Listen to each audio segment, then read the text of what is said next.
Alright, good morning mga totoong Inday. Kuway-kuway. Yan. Sa araw na to, andito tayo sa farm. Dito pa rin tayo sa Pulunuling Tupi, South Cotabato. At ito na yung third day ng ating manual pollination. So tingnan natin kung bakit nagpa-manual pollination, no? Tanungin natin yung mga planters, no? Ito. So ayan, so it's a beautiful day today, no? Magandang araw, mapagpalang araw sa ating lahat. Yan, so itong farm namin ay merong pakwan, no? Mga half hectare to. So dito sila ayan, si Ralamel, saka si Francis, saka si Domar, no? Maya dating na din si Domar. So ngayon nagpa-manual pollination sila. So ginagawa to, magsa-start ng manual pollination sa anong araw? Yan. Ika anong araw, Mel? Ika 3 days na ngayon. So ika ilang araw na ngayon? 26 day na. Sa Pagtanim mo. Nasa 35 days Ah, na. simula nung pag pag sa seeds, sa seed bed. Oo. So, pero pag start na tanim dito nasa 26 days pa lang. So 23 days, ika 24th day nag-start sila ng manual pollination. So, yan. Paano ba mag-manual pollination? Ito. Tingnan natin. Yan. Dito tayo sa malapit tayo sa Matutom. Yan siya, yan. So, hinihimas-himas lang yan. Ipatingin natin si Ramel kung paano. Kasi may nagkasunod eh. Kailangan ma-secure talaga. Everyday. Ito. Tingnan natin kung paano. Yan. Sige, tingnan natin. Yan. So, parang ano din, natural way lang. So, kasi ang pollen, yun siya yung pagpapabuo ng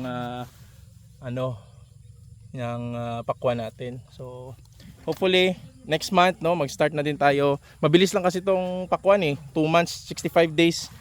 65 days lang harvest na. Oo. Yan. So napakaganda ng mga tubo ng pakwan. So Kasi pero, wala na ko pang din ay yung pan. yan. Wala ang bulak. So kinukuha yung bulaklak. Saan kinukuha yan? Doon sa Sweet Venus. Sweet Venus. Kasi Sweet Venus maraming bulaklak. So pag hindi kasi na-pollinate, so hindi mabubuo. At may mabubuo pero konti lang. Pag na manual pollination, Mel, mas maraming mabubuo, mas secure tayo. Yan. So hindi pwede na isa lang na variety ang itatanim nyo dito na pakwan. So kami, may tanim kaming Sweet Venus at saka seedless at saka yung sa Taiwan. Tatlo, no? Tatlo. So yan. Ayan. So day 26 na ngayon dito sa pagpapakuha namin. Ang ganda ng tanim, no? Ayan. Kailangan i-secure. So ano pang reason bakit kailangan mag-manual pollination yan? Boss, para ano galing men? Para mabuo. Ito talagang pinaka main purpose niya. So para mabuo itong mga pakwan. So ito patapos na din sila dito. Ito yung update natin sa pakwan. So sobrang ganda. Wala namang bakas ng mga insekto. Ilang beses kayo nagsispray, Mel? Nag-spray ba kayo ng insecticide? Mag 3 days na ngayon na wala kami spray. So ngayon mag-spray kayo mamaya. Ang hapon. Mamaya, so tingnan natin. Spray sila. So ngayon, nung ilang araw na yun bago kayo nakapag-spray ng yan, paano ganyan, no? Nag-spray din kayo ng foliar dito. Opo. Isang factor Bawat kasi, spray namin may foliar. ha? Bawat spray namin may foliar. Oh, isang factor kasi na mas mabilis siyang lumaki sa foliar, no? So ilang araw to, Mel, bago matapos ang manual pollination? 10 days po kami sir. 10 days. Yan, so 10 days. 10 days. Antayin. So yan, no? Paano malalaman yung lalaki, Mel? Ito. Walang balls sa likod. Ito yung babae may balls sa Ito ang lalaki, walang ball sa likod. likod. Ito yung babae may Saan, balls. saan? Ayan. Tingnan natin. Yan. Saan? Ayan, yan. Okay. So yan, may ball sa likod, yan yung babae. Pero parehas kasi sila mayroong may stick yung nila. Yung bulaklak. So titingnan nyo, pag ganito, yan may balls. Yan yung babae. Ito, yan yung lalaki. So yan. Tapos na din tayo dito. Ito lang yung update natin. Doon sa Taiwan na seeds natin, ang bilis lumaki, Mel, no? Ito, tingnan natin si Ramel. Interview natin si Ramel para... Anong ginamit nyo na foliar dito, Mel? Primo, yung plant booster. Tapos yung insecticide na ginamit nyo? Alika. Insecticide, no? Last time, alika. So, yan. So, ang ganda na din ng mga ano natin, yung mga saging. Hopefully, gaganda pa yan. So, ikot-ikot tayo dito. So, yun ang pinaka-importante, yung manual pollination. Usually, sila, ang pakwan, no? Sa Pereira Hills, no? Ito Pereira Puno. Usually, ang harvest na binibigay nila dapat nasa 2 lang sana na bunga, no, para malaki, no, pero titingnan nila dito kasi half hectare lang to, usually ganun, 3, kaya naman 3 o 4, so usually 2 lang dapat. So tingnan lang natin kung gaano karami yung maha-harvest dito sa ganito kaliit ng na area, no, half hectare lang. So yan, no.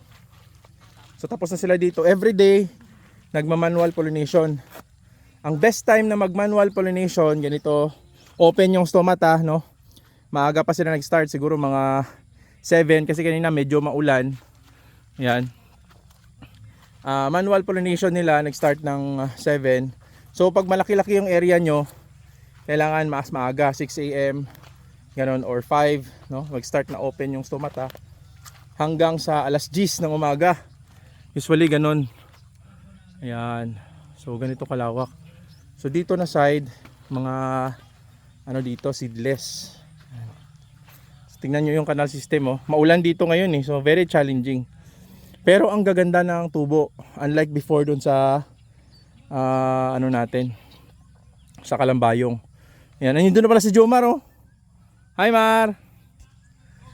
Yan, kaway-kaway. Spray na si Jomar ng pipino. So tingnan natin yan mamaya. So ito yung update natin dito sa, ang dami na ding bulaklak, oh. Kita nyo, sa isang puno merong 4, no. Yan, so 4. Malapit na natin. Yun, oh. Oh. Ayun, oh. Oh, tapos ito, marami pa yan dito sa sunod yan, oh. May mga nagbo-balls na. Kita nyo. Yan. So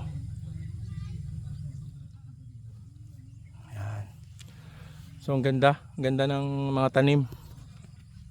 Tingnan nyo, oh, ang ganda. Ang ganda na ng mga taniman. Yan.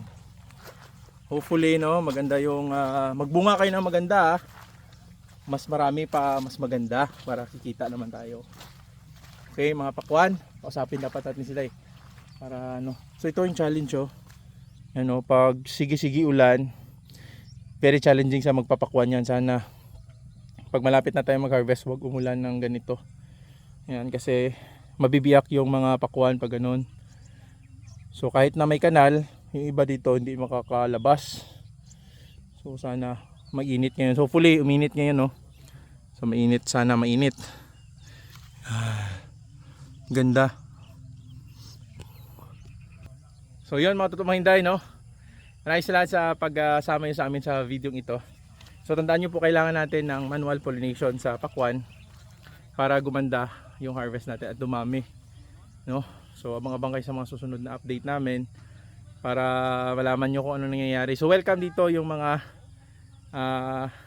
vloggers na pupunta malapit sa Sultan, sa South Cotabato, no? Sa Sultan Kudarat, yung malapit kayo, yung mga into farmings, punta kayo dito, visit kayo sa amin, no?